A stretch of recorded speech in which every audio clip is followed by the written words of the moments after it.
Hi again, everyone. Oy'Nissh. I am yours truly, Oy'Nissh Grandiece. Welcome to my pie vaccine, or welcome to my kitchen. That is my kitchen where I prepare Oy'Nissh food. In this video, I'll be sharing with you the beginning of a preparation for a menu.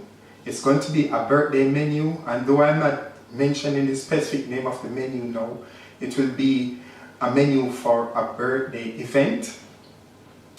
And it means that there are many different components to the preparation of this cuisine for the birthday. Obviously, you have to start with the basic stuff, but in this particular video, I'll be going through the raw ingredients. I'll be doing what's known as the Glorantine test. In essence, as we start to look more into the idea of the Oy'Nissh language development as it relates to the food, but also the food development as it relates to the language, you'll see the importance of how Glorantine, as in terms of seasonality, comes into play. Remember, in a previous video, I defined what Glorantine meant. And if you go on YouTube or on Facebook and you look at Oy'Nissh language, then the definition is there along with Oy'Nissh and also Grandiece. However, for this birthday menu, I've got a selection of vegetables that we'll be going through, and the fruits too, that I'll be using for the entire preparation. And I'll be focusing on those that will be on health promotion, mainly those that will be going in the condiment to oinify everything, to marinate the products that need to be marinated for this event.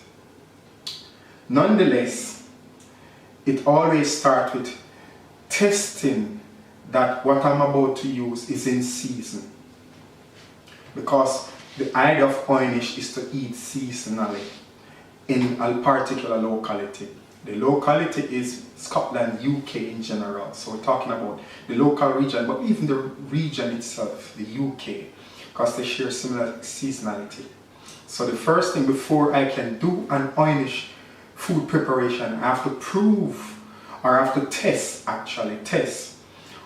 what's on health promotion is local and in season. Then I can move forward from there.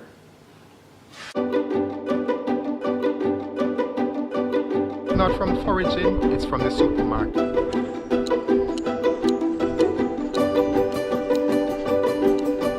Because it was built by children. You know, many children were used to build this rail path, take products in one location which you couldn't in others. And I'm now going up in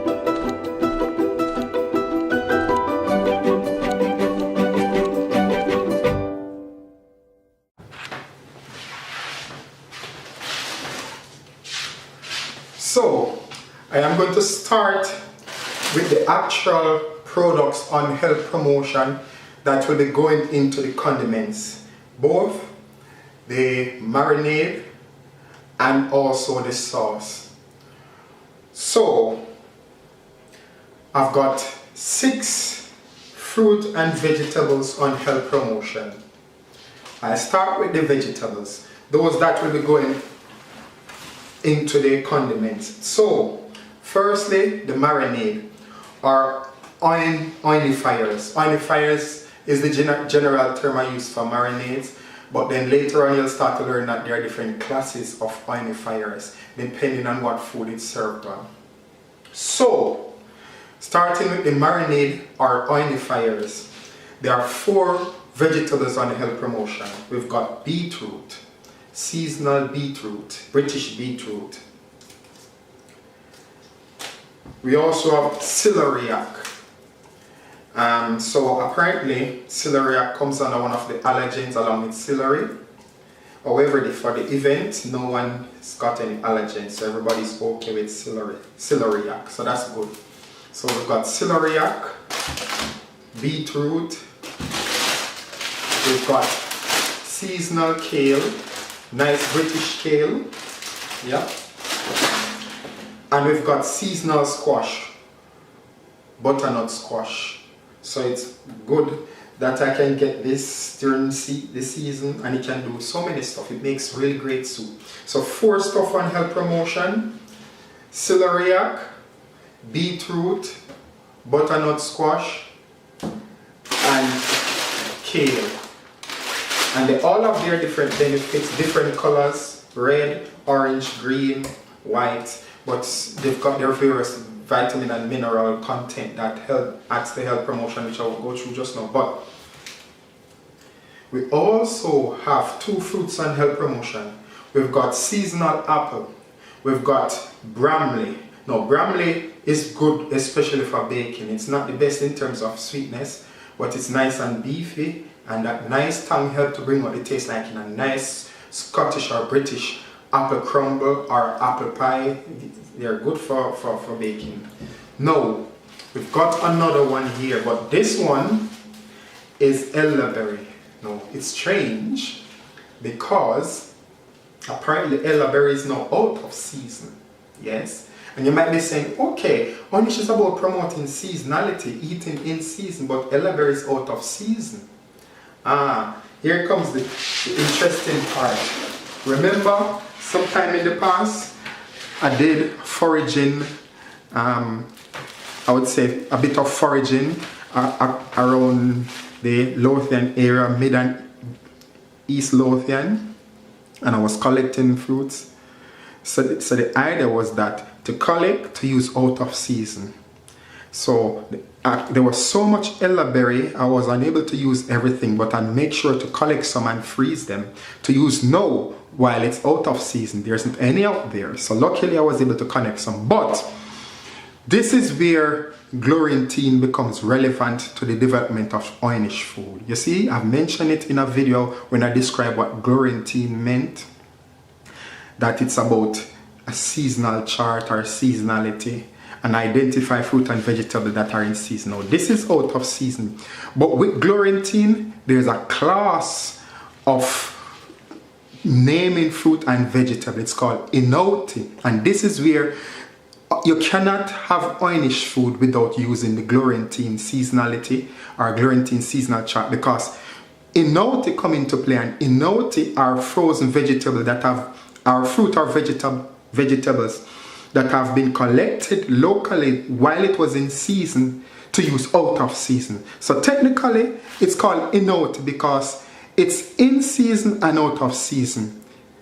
It's out of season now, but technically since I picked it, it haven't gone anywhere. It was just sitting there in the frozen state. Thus, in off season and out of season, inouti.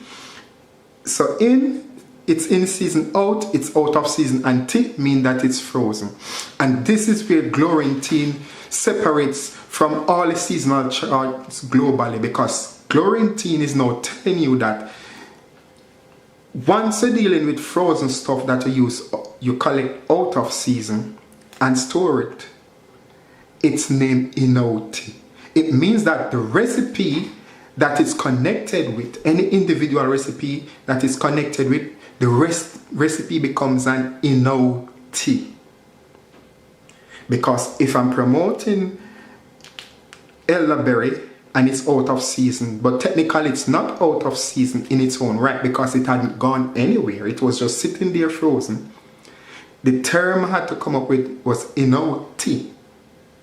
And glorantine now makes that distinction, and this is where you start to see glorantine and Oy'Nissh is inseparable. So in the future, when people are thinking about doing Oy'Nissh food, they need to be taught.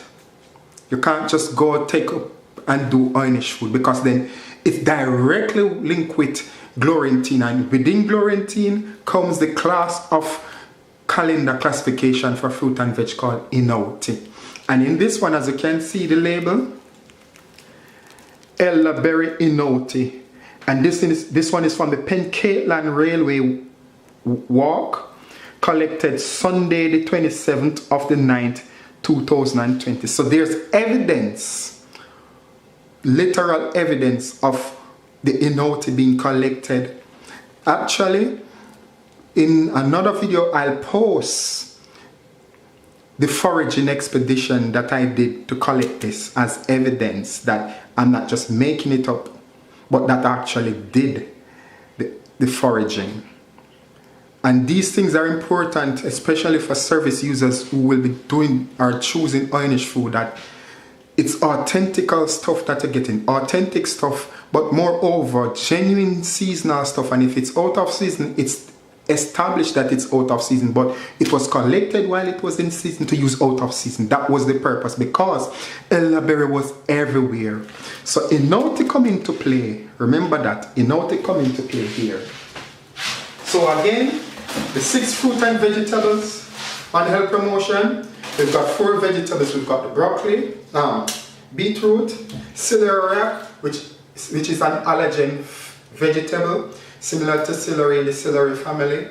However, the persons that I'll be catering for are not allergic to it, but still have to identify that it's allergen when you're serving the public. Butternut squash, which is my seasonal squash, winter squash, and kale, also in season. No, the strange thing, this is now where I mentioned in one video about the meaning of Grandiece, that Grandiece means in season with God, but when you're talking about food, it's about the development of recipes and menus of Oy'Nissh.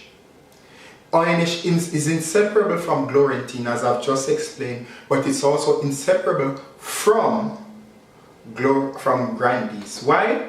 Because now we've got these 6 over here on health promotion. These will be going into the condiment. But these also are specially selected as seasonal stuff. Leek is in season. Cabbage is in season. Carrot is in season. Parsnip, seasonal parsnip, all fresh British stuff. Sweet potato in season. So we've got 1, 2, 3, 4, 5, 6 other stuff that are in season, and these won't be oinified. So there is a dilemma, isn't it? Because here we've got some that will be oinified, but these won't be. They'll just be served as seasonal stuff. So the question is, how are you going to term it? And this is where the magic of Grandiece comes into play. Because then, in future video, when I start to go into what's known as the Glorantine equation, you'll start to establish what if you have certain stuff in season to combine with other stuff that's not in season. Grandiece take these stuff and put it in a classification, which in future videos, I'll put this menu into the classification for you to see how it works. And that's the genius about Oy'Nissh. Oy'Nissh is not like jerk a recipe where someone is going to, okay, remove the scotch bonnet pepper and call it jerk, or remove the pimento and still call it jerk. With Oy'Nissh, it can never be called Oy'Nissh if it's not linked with Glorantine that identifies seasonality and working with inoties and so forth. And the overall classification of Grandiece, it's a package and they're inseparable. Moreover, my name is Oy'Nissh Grandiece.